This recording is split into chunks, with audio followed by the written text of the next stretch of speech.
사람은 누구나 자기 이야기를 하고 싶습니다. 하지만 귀 기울여주는 사람이 몇이나 될까요? 가족이나 친구도 늘 그러기는 어렵습니다. 그러다 보니 내 이야기를 들어줄 사람에게 목마릅니다. 연애가 좋은 게 그거 아닌가요? 소소한 내 이야기도 주의 깊게 듣고 열렬히 반응해주는 사람이 생겼다는 거. 연애의 끝은 이런 데서 느껴지죠. 이 사람이 내 말을 안 듣고 있구나. 귀를 열어 이야기를 듣는 것은 관계의 시작이자 끝일지도 모릅니다. 무엇보다 잘 듣지 않고 말을 잘하기란 불가능합니다. 제대로 듣는 것은 말을 잘하는 것보다 더 앞서야 하는 일입니다. 지금은 돌아가신 대통령의 부인을 만난 적이 있습니다. 방송 종사자 간담회 자리에서 그분은 10명 남짓한 참석자들의 이야기를 경청했습니다. 한 사람씩 눈을 맞추고 고개를 끄덕이며 인자한 미소를 보여주었어요. 더러 메모도 하셨습니다. 2시간이 넘도록 나지막한 첫인사와 끝인사 말고는 그분의 목소리를 들을 수 없었습니다. 사회생활을 해보신 분이라면 아시겠지만 우리 사회에서 말은 곧 권력입니다. 막강한 권력을 가진 사람일수록 목소리가 크고 말이 길어집니다. 사장님의 하염없는 말씀을 꾹 참으며 들어본 적 있으시죠? 나이가 어리거나 경력이 짧은 막내는 자기 얘기를 하기가 어렵습니다. 그런데 그 영부인은 그 자리에 막내격이었던 저에게도 발언할 기회를 주셨어요. 원래 호감이 있었지만 그 만남 이후 저는 더욱더 그분을 신뢰하게 되었습니다.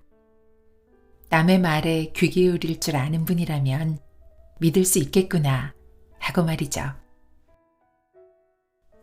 말을 이야기하겠다는 책의 첫 글이 잘 들어야 한다라니요. 더군다나 코로나로 너나 없이 마스크를 쓰고 상대방을 대하는데 저 사람이 내 말을 잘 듣고 있는지 알 수 있을까요? 정답은 짐작하시는 그대로입니다. 온몸으로 공감하고 있다는 사실은 마스크를 뚫고도 전달됩니다.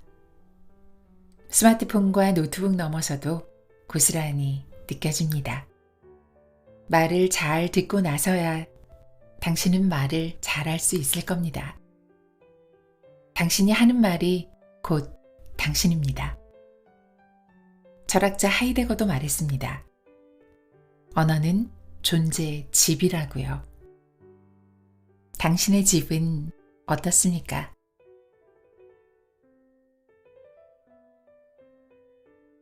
하버드 경영대학원의 앨리슨 우드 브룩스 교수는 발표를 앞둔 학생들을 무작위로 나누어 한 집단에는 침착하자를, 다른 집단에는 신난다를 소리내어 말하겠답니다. 침착과 신난다라는 한 단어 차이가 꽤 컸다고 합니다.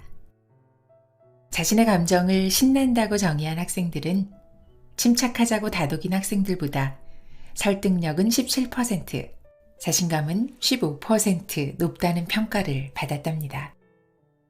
두려움을 흥분으로 규정하자 동기가 부여되었고, 그런 학생들은 연설이 평균 29% 길어졌으며 37초나 더 무대 위에 머무를 용기를 얻었다네요.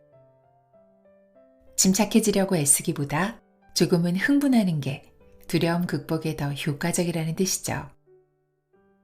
두려울 때 우리는 심장이 두근거리는 걸 느끼잖아요.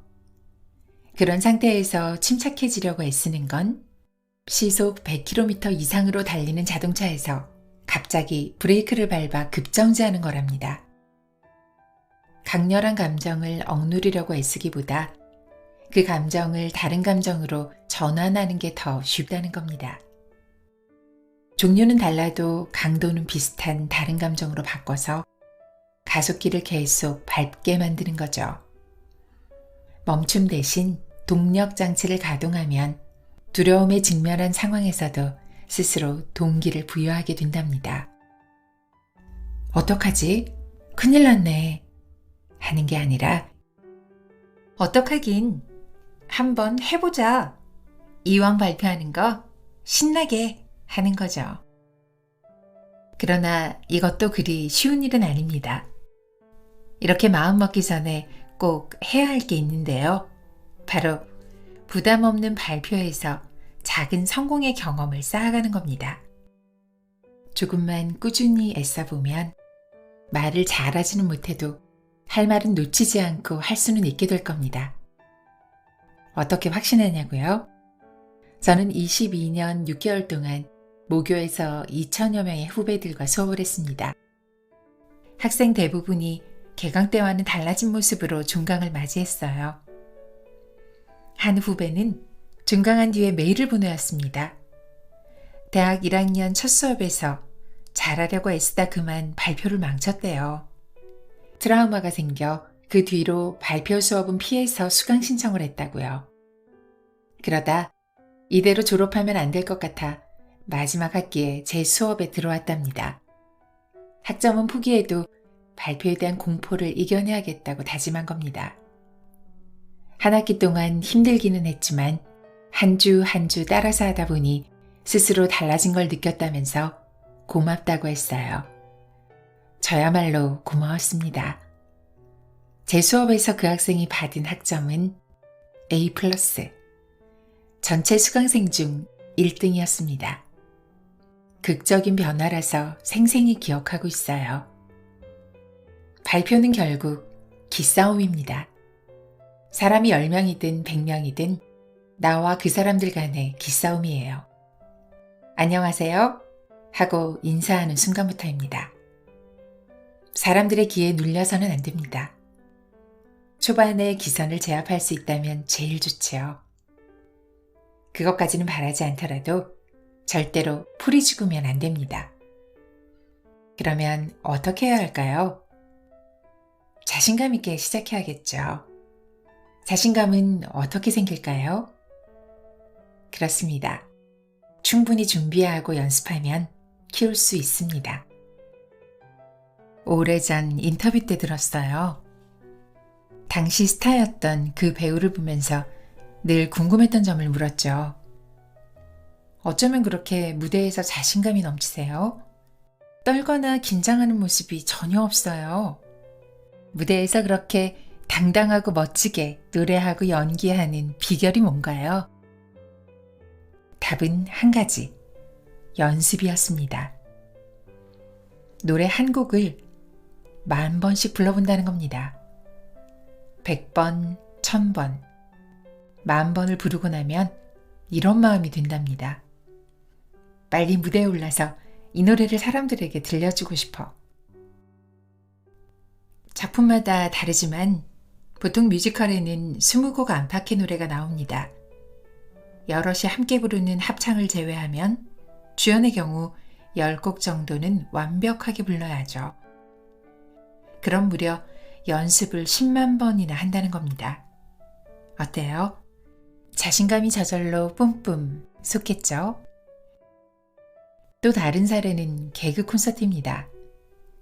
KBS 인기 프로그램이었던 개그 콘서트에 생활의 발견이라는 코너가 있었습니다.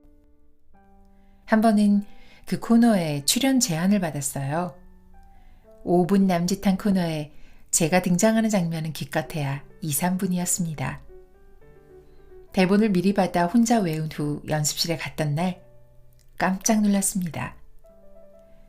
전문가들이니 한두 번 맞춰보고 녹화하는 줄 알았거든요. 그런데 무려 30번이나 연습을 하더군요. 하도 연습을 많이 하니까 나중에는 대사가 입에서 저절로 나왔어요. 첫 연습 이후 설 연휴가 끼어서 녹화 당일에 만나기로 했습니다.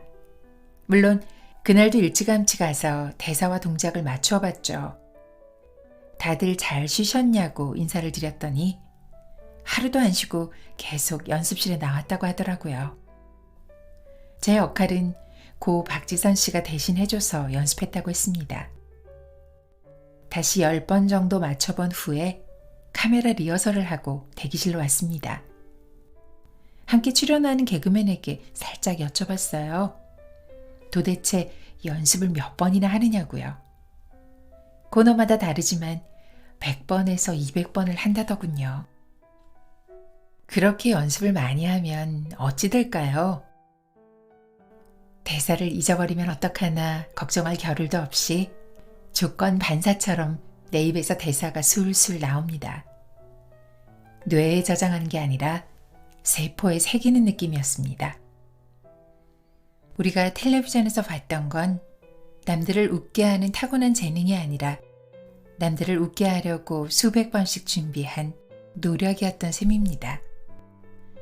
노력만이 기싸움에서 승기를 잡게 합니다.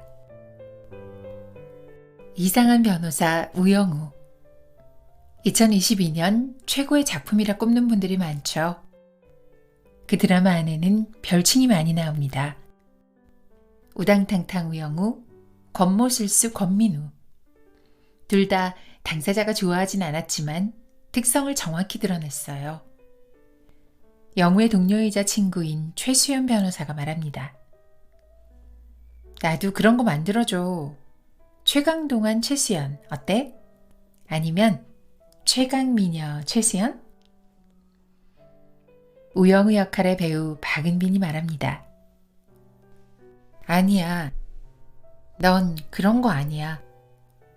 너는 봄날의 햇살 같아. 로스쿨 다닐 때부터 그렇게 생각했어. 너는 나한테 강의실의 위치와 휴강 정보와 바뀐 시간표를 알려주고 동기들이 나를 놀리거나 속이거나 따돌리지 못하게 노력해. 지금도 너는 내 물병을 열어주고 다음에 구내식당에 또 김밥이 나오면 나한테 알려주겠다고 해. 너는 밝고 따뜻하고 착하고 다정한 사람이야.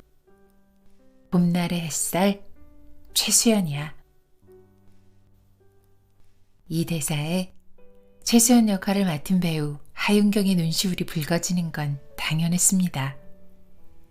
봄날의 햇살이라는 말을 듣고 어찌 감동하지 않겠어요. 각종 커뮤니티 게시판에도 감격해서 목이 메고 눈물이 났다는 글이 많았습니다. 누군가 제대로 알아봐준 한 사람의 장점, 그걸 전달하는 한 사람의 진심 어린 칭찬 앞에 다들 무장 해제된 것일 테죠. 2022년 봄 러시아가 우크라이나를 침공한 시기에 있었던 일입니다. 졸지에 난민이 되어 급히 고국을 떠나온 여성이 있었습니다. 갈 곳 없는 그녀를 받아주겠다는 사람이 영국 런던에 살고 있었답니다. 생과 사의 갈림길을 간신히 빠져나온 상황. 불안과 초조함에 떨던 그녀를 맞이한 런던 집주인의 첫마디는 이거였답니다. 당신의 집에 온 것을 환영합니다. 그 순간 그 한마디에 정말 내 집에 온 것처럼 마음이 편안해졌다고 난민은 고백했습니다. 언어에는 놀라운 힘이 있어요. 그렇게 말하는 순간 그렇게 되기도 하죠. 윤영호, 윤지영 씨의 인터뷰집 우리는 침묵할 수 없다에 나오는 이야기입니다. 이처럼 한마디 말은 생지옥을 경험한 사람에게 천국을 보여줄 수도 있고 졸지에 누군가를 마음고생 지옥으로 밀어넣을 수도 있습니다. 당신은 상대에게 어떤 세계를 열어주는 사람인가요?